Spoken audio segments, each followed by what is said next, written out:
that in just a minute. But first, let's hear from our show sponsors. So, are you ready to find your community? If you are struggling to find a supply chain community of like minded professionals where you can level up, network, learn about best practices from experts in supply chain, professional development, and marketing, look no further. We created the Secret Society of Supply Chain to provide a safe space, a community for everyone in supply chain. We offer unique opportunities for everyone to connect and grow in our three distinct value-packed communities: the supply chainers, women in supply chain, and the creative room.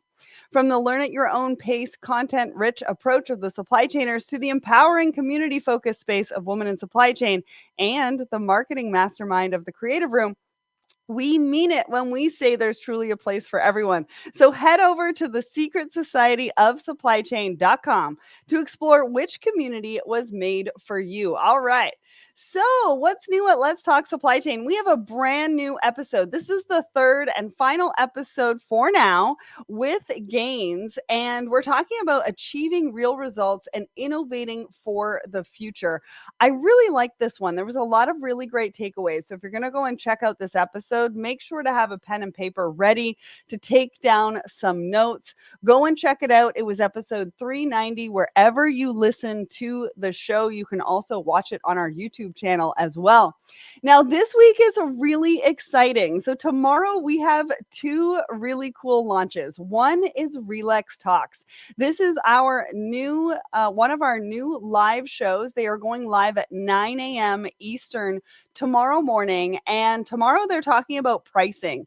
And each month they're going to focus on a specific area of retail and supply chain. So stay tuned. Go and click the attend button and we will send you the recording so that you don't miss a beat. Plus, tomorrow we are launching our first cohort of our Women in Supply Chain membership group, and I cannot wait to hear all the exciting things that come out of that.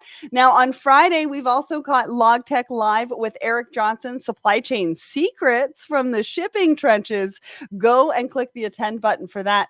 And then next week, we have another brand new show. Next Wednesday, February 21st at 10 a.m. Eastern, Christine Barnhart is hosting Supply Chain Unfiltered. And you're not going to want to miss this because she is going to be talking about everything supply chain, but completely unfiltered. And I cannot wait to see what she has to say. And last but not least, before we bring Ashley up, just want to let you know that we are launching our marketing mastermind. This is a virtual monthly meetup for marketing professionals in supply chain next month. There's only 2 spots left. So definitely reach out to me if you're interested, because we've got a really cool group of marketing professionals that are going to be part of this cohort. Plus, there's lots of discounts and fun things that are going to happen. So I definitely want to see you there. And now it's time to bring up Ashley. Good morning. How are you? Good. How are you? Good. It's so great to see you. I cannot believe this. So just to set the stage, literally Ashley was on stage. So we were texting, right? We were trying to meet up. But Vegas is such a really big place. And I had already walked I think I walked like 25,000 steps before I even texted you. Yes. And I'm like, I'm not walking anymore. And you're like, I'm not walking anymore. And then you were on stage right before me, which I didn't realize. I know. And I was making funny faces at you while you were up on stage and you were trying not to laugh. And then you came down and you had all these people because you're so popular. They were like, I want to talk to Ashley. And I was like, give me 2 seconds. So I said hi and I was like, we'll catch up for thoughts and coffee. So that's how that went last week. Yeah. If you ever want to feel popular, be a shipper at Manifest and you'll be popular. It was awesome though. Like you contribute so much to the industry, and just, you being on stage right before me and having a chance to listen and watch what you were talking about. What was the topic? We were talking about really inventory and kind of the state of inventories and how we're dealing with inventories.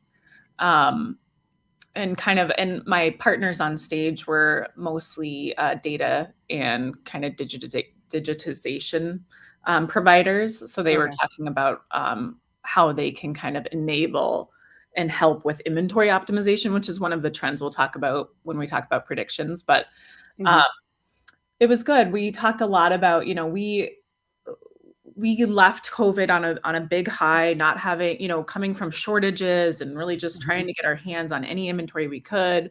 Yeah. And really, experience the bullwhip effect at all its glory right now. We are now scrambling to use up inventory very quickly. And kind of how we're incorporating that into our overall like product portfolio, how we're redesigning product to use inventory differently and kind of optimize our parts and pieces. So that was really kind of the summary of what we talked about in our short little panel. But it was fun. Awesome. And we're probably going to hear more about that because one of our articles today is going to talk about the next evolution of warehousing and inventory. All right. So for anybody who doesn't know you, give us an introduction of who you are and what you do. That's right. So my name is Ashley Yentz. My average sleep IQ is a 75. I work. Has that gone down? Wait a second. From last time you were here, I think it's gone down. You were like high 80s last time. It probably has. We got a puppy, so I don't sleep as well now. But I work for Sleep Number. I got a slightly new role. I'm the head of global strategic sourcing now and supply chain strategy. Thank you. So I'm over all of our direct material sourcing as well as our indirect sourcing, network optimization, as well as our supplier quality and supplier development. Awesome. Well, we're super excited that you're here. I'm going to get a market update from you in just a minute. For anybody who's watching, let us know where you're watching from. We want to hear from you. If you have any questions during the show, make sure to put them in the comments. I want to say hi to Srinivas and Mukal and Andrew over on my personal LinkedIn. Thanks so much for joining us. All right, let's get to the poll and then we're going to get into a bit of a market update. So we ask you all a question every single Wednesday morning across our LinkedIn and Instagram. Now, this question that we asked you last week, how do you effectively manage your deadlines? 62% of you said prioritization first. I want to see what everybody's prioritization tools are because I know that I am old school and I'm like, I got to-do lists everywhere. And I always I prioritize and shift. I use this thing called prioritize and shift. So I'll write like a to-do list for the day and I'll make sure that I get certain things done. And then if I don't get too caught up in it. I actually just shift it to the next day because I feel like sometimes we get like totally stressed out about priorities and things like that. Anyways, 20% of you said time blocking. I have never been good at that.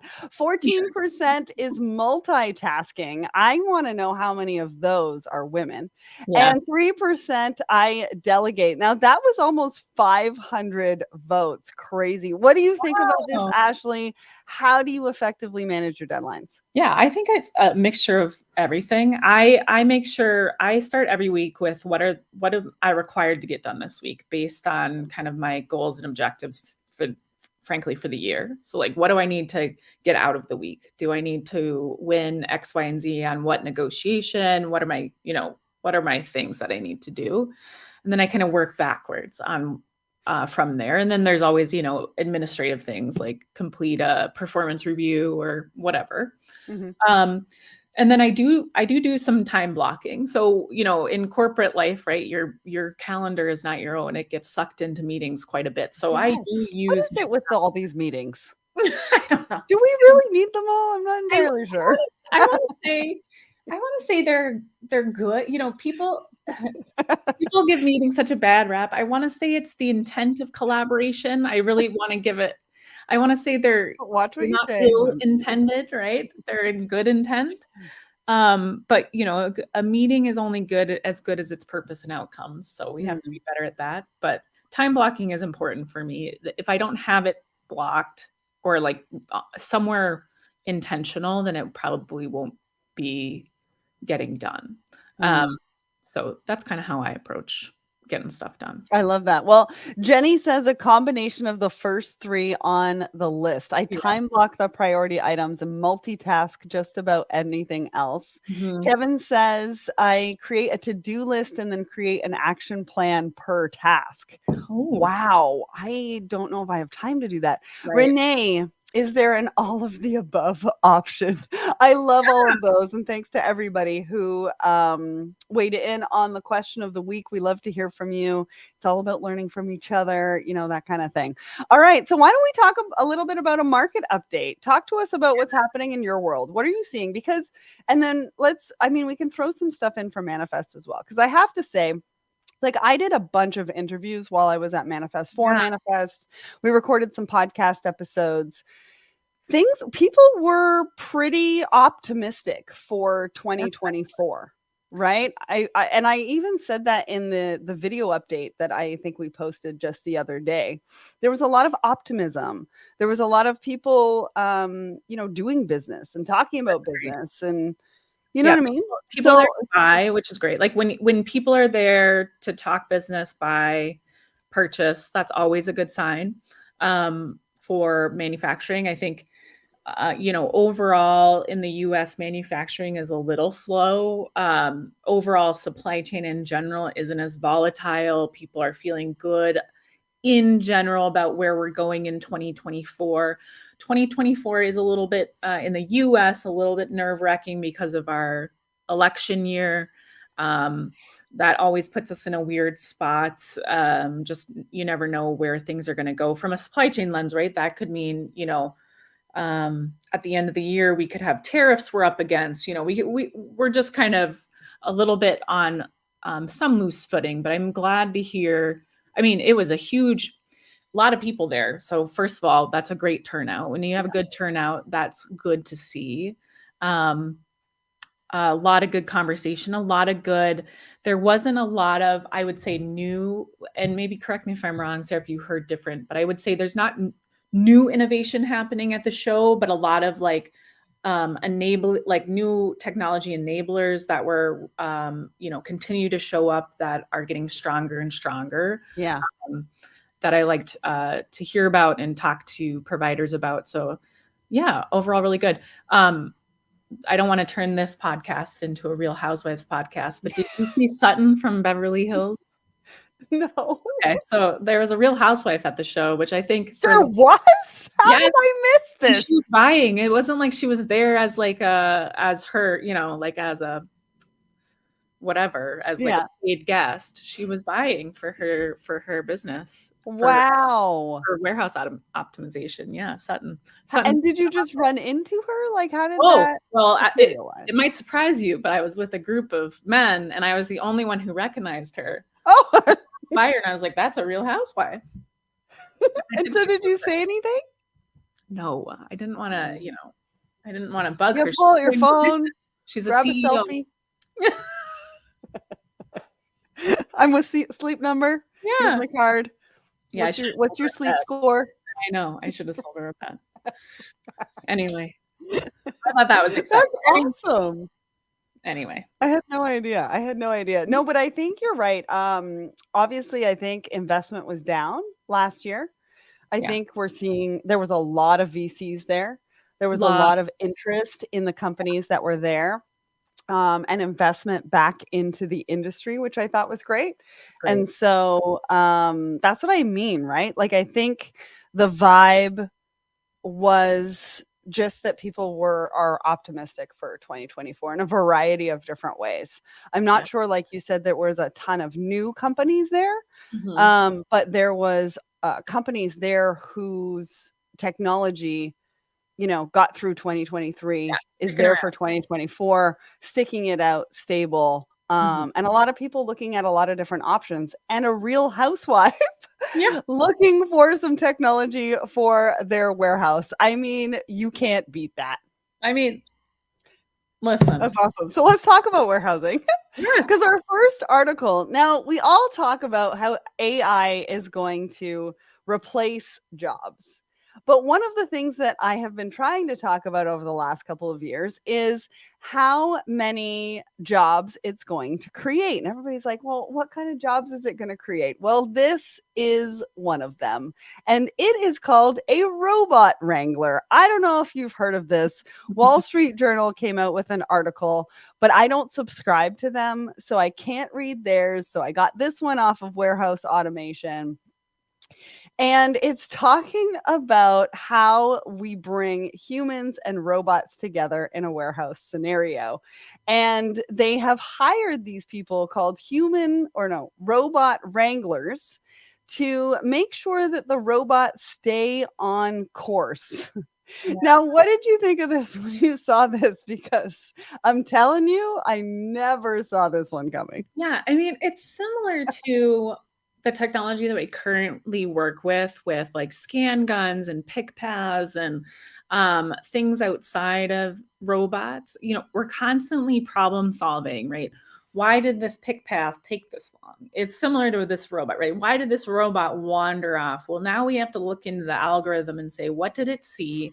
What did it sense? Why did it wander off? And so these are real smart jobs that we're creating. Mhm. These aren't, Yeah. a robot wrangler may sound like a warehouse rancher or something. It's not, right? I feel like they're walking around with a lasso. Yeah, no, this is software. This is stuff that you really have to look into the algorithm and say, okay, what triggered this robot to kind of get off course? I Mhm. think that takes talent, that takes real knowledge to kind of understand what's going on here. It's very interesting, and frankly, I think the article said they have to sometimes go out and see the robot in person, but I think what it said first was like they can be remote and actually kind of tap into the pictures and kind of see where that robot is And get then them back on and course. kind of get them back Yeah. on track, which is interesting because that also implies that you can have a group of people kind of remote, not in the warehouse, Mhm. which, right? So part of our labor shortage was kind of, can we get people in these warehouses doing this work? Well, now we can kind of centralize work that's remote and allow people to do jobs from their homes or where else, Yeah. still do these tasks from far away. So that's, we are creating jobs that are different, but also jobs that don't, you don't have to go into work and it doesn't have to be manual labor. So a couple of the examples that they were talking about, I guess there was an accident in one of the warehouses and the robot got covered in white paint. Oh So no. one of the examples is that they had to go over to their teammate and wipe the white paint out of their eyes, but it was actually a robot. And then sometimes there's standoffs between humans and robots. So if you picture this, picture somebody here and a robot here, and every time they move this way, the robot moves this way. And so there's this standoff in the warehouse because the robots will not let them pass. And so these human robot wranglers get these phone calls. Your robot won't let me pass. Can you please figure this out? Or they get lost. They're just like supply chain professionals. And sometimes they get so overwhelmed that they just want to hide under somebody's desk. And apparently that's a thing. They'll Yeah, find robots trying to hide under somebody's desk. we get So, I mean, are we really that different? we get that. I mean, the I'm not people that did that job before probably understand that the most. So sure. Well, with 21% of warehouses using robots, I think that's only going to increase, right? So I yes. think the scenarios of the robots and human robot wranglers, maybe there's going to be some other jobs that are going to come out of that too that we haven't seen. I Yeah. mean, I remember, I think this was back in 2018 or 2019. I was at JDA Icon. Locus Robotics was there. I was doing some interviews on the show floor and I tried to interview a robot. And I have video of this somewhere and I will find it and put it out there.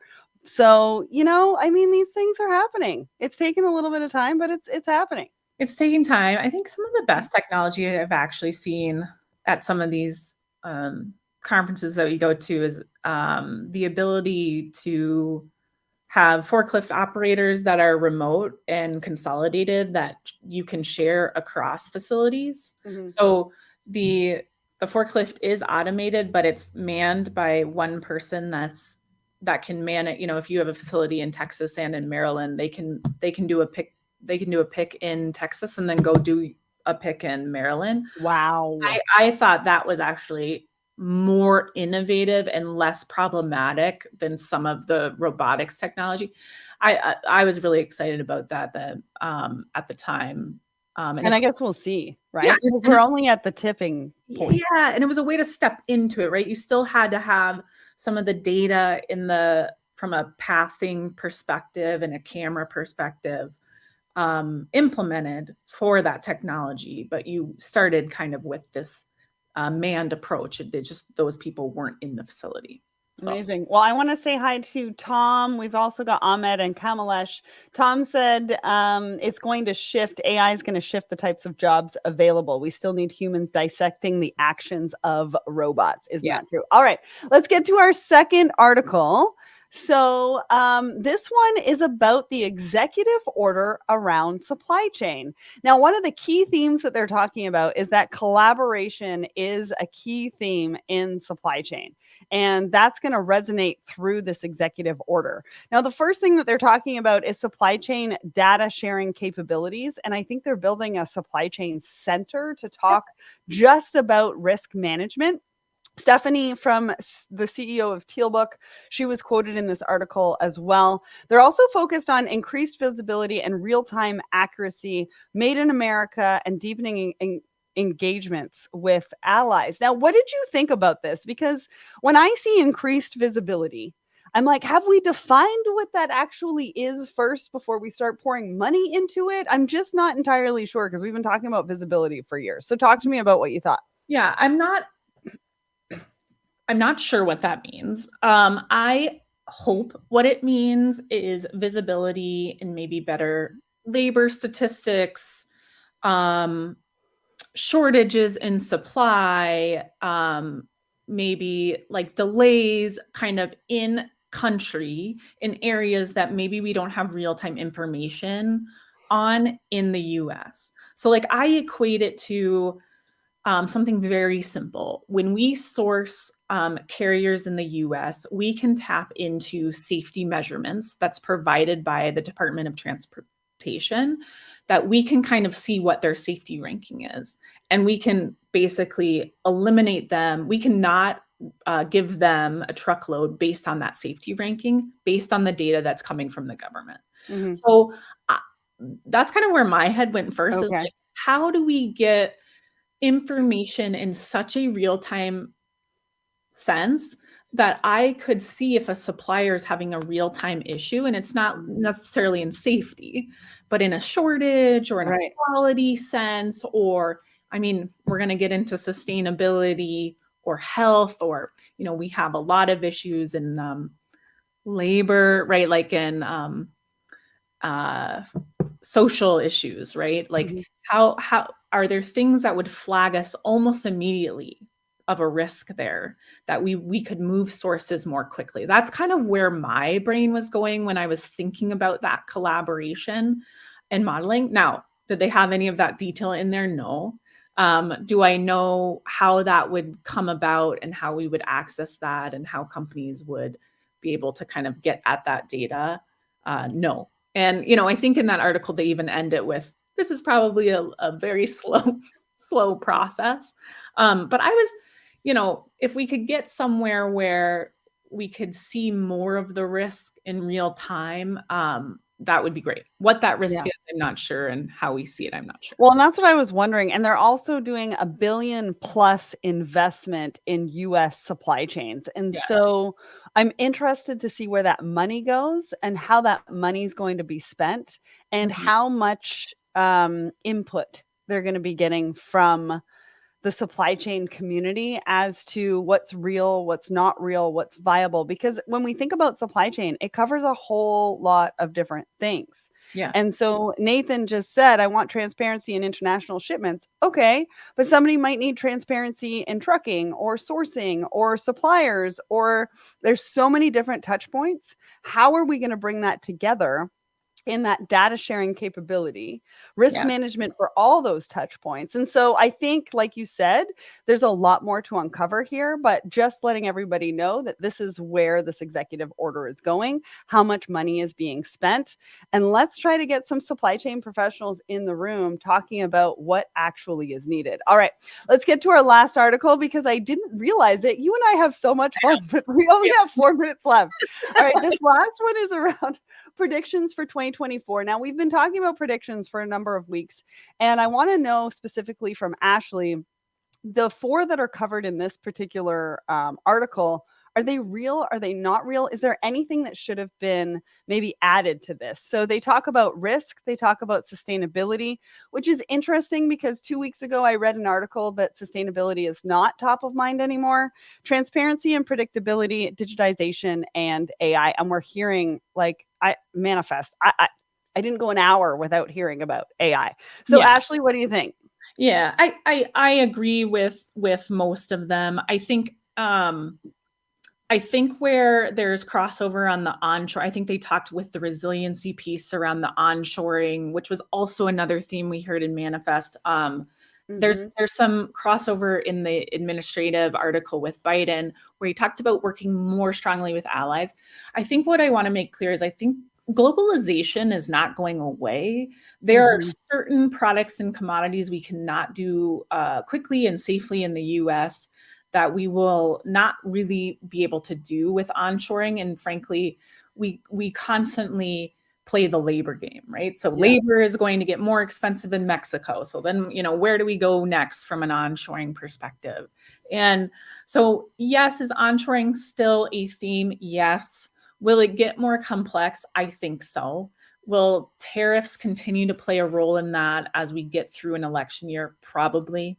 The other one is sustainability. I think as we, at least in my industry, I'm still recovering from a bit of a dip. Sustainability still takes a lot of investment. It's taking a lot of collaboration. It will, it takes a lot of infrastructure. Surprise! Like some of the requirements coming out of California for some of our electric trucks, like there will be a little bit of a ripple effect. So sustainability, although not top of mind, it is going to hit us. We are constantly looking at risks in this area, especially when it comes to regulations. But it's not necessarily the priority in our strategy, right? The priority is really coming from predictability, resiliency, really to drive out cost.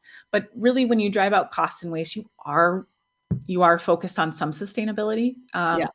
So it isn't a priority, and it's not being talked about as much, but it is still in the ethos as well. And what technology are you kind of focused on this year? Because I talk about like we talk about these conferences, right? It's really hard to meet everybody at every conference. And I feel like shippers are going to the conferences now with a focus on sort of that priority for the year of what they're going to be looking at, what they need to focus on, and what options are out there. Yes. So we are really looking at, so our focus is right inventory, right time, right place, really to drive out waste and cost. And what we're looking for is a solution that allows us to do that across. And we are a fully integrated company. So I want a system that allows me to sense if someone's smart bed is going to have a slight air loss. I want to be able to sense that so I can order that part and have it delivered to them before they have an error in their experience or they have so we're looking at something that can connect across the whole business and do it in a predictive way. So there is an underlying current of AI. Well, so that's kind of what we're looking for. And that's amazing because like I was on stage talking about customer experience. Yes. And this is what it's all about.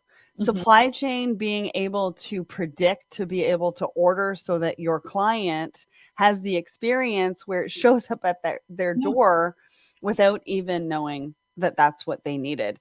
Ashley, you always come on and provide such great insight. I appreciate you for coming on today. Ed, we are going to be posting the links to all the articles on LinkedIn right after we end the show. So stay tuned. Just want to let everybody know quickly where we're going to be. March 21st, I've got a webinar that I'm hosting with Supply Chain Brain for Reveal, and we're going to be talking about parcel shipping in style. And then I'm also going to be at TPM March 3rd through 6th. So if you're going to be there, make sure to come and say hi. Thank you so much to everybody for watching. Ashley, thanks again. We're going to have you on in probably just a few months again. Awesome. Thank you guys. Thank you.